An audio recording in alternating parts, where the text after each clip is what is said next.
শুনবি নাকি মায়ার নতুন ভবিষ্যৎবাণী? কি? তোর বিয়ের পর দিনই তোর বর মরে যাবে, কাল রাত্রিতে কেউ বাঁচাতে পারবে না। দেবী, ওর পায়ের কাছে থালাটা কিন্তু ওটা দুধে আলতা নেই, ওটা তোর বরের রক্ত। বৌমা, কি হলো? দাঁড়িয়ে আছো কেন? ভেতরে চলো।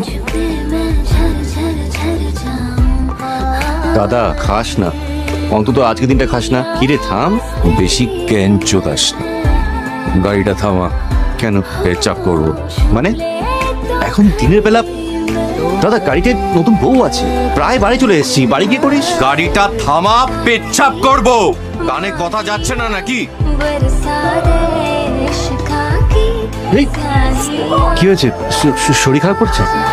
বলছি তাহলে ভেতরে যাই। ঠিক আছে, হাঁটতে পারবে? আমার মনে হচ্ছে না বুঝলি ও পারবে বলে। একটা কাজ কর অজিত, ওকে কোলে করে